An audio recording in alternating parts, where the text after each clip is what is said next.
Hi there, this is Tides of Madness. This is a follow-up and the Cthulhu reskin of Tides of Time.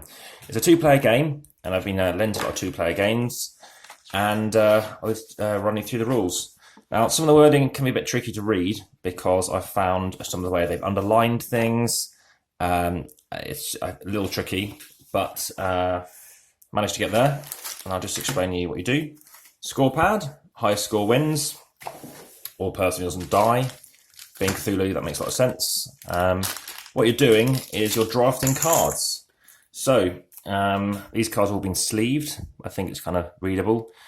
You'll start off with 5 cards each. So just say we've got 1, 2, 3, 4, 5. 1, 2, 3, 4, 5. So look at your cards, and they'll have something on the top right. If you have the majority of, say, the purple symbol, you're going to gain 7 victory points. That's at the end of the round. So you look through and maybe see, do I have any purple? Well, I don't. So this one says for each suit you don't have, gain 3. So I might end up with some of these again. This one for each blue, where you have a blue. So that seems to be a good way to start.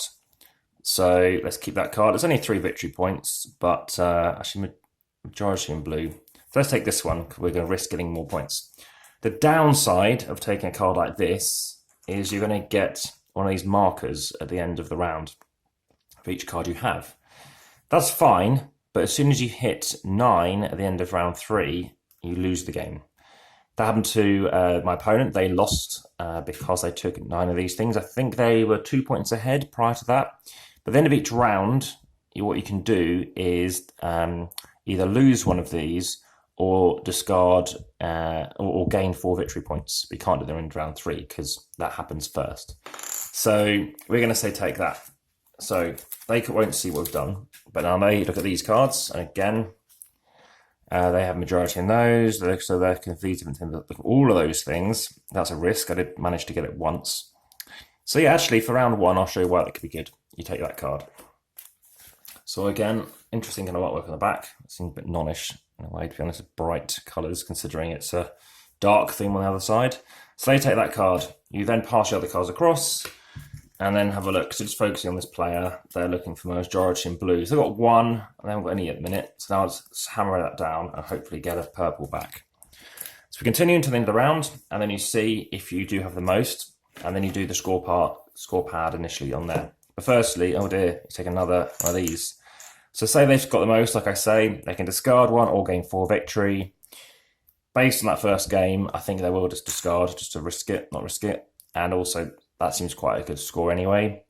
By the end of round 3, people were getting, well, I was getting, I think, in round 2, 37 points, 30 to, I think, 39. So it really depends on how you're doing so far. But what you do at the end of the round, which is why this person may have done the right thing, is you get to keep a card. It's face down, you keep it, and then you draw an extra, and then you have to discard one of all cards, and then you're going to be drawing up. So you've drawn up another 2 cards. And then in play, you're going to be in total having 1 card in your display from now on, in addition to the rest of your cards. So if this person had this, now they're focusing on this kind of stuff, and it's going to hopefully help them.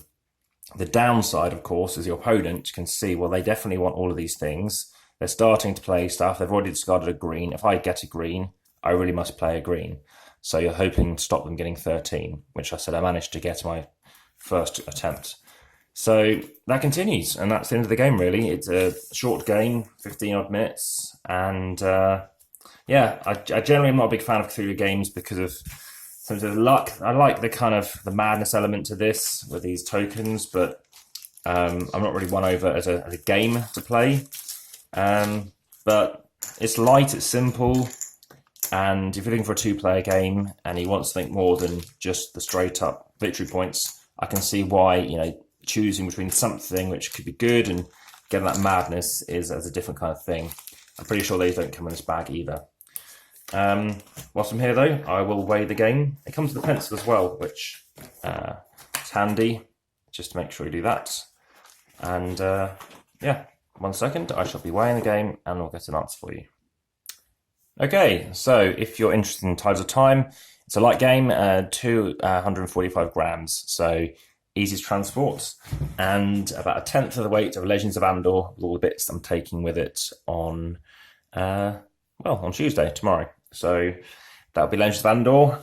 Haven't done a video yet for that. That will take some time to record, probably around 30 minutes. But yeah, I look forward to showing you that when I get to the time. Thank you very much.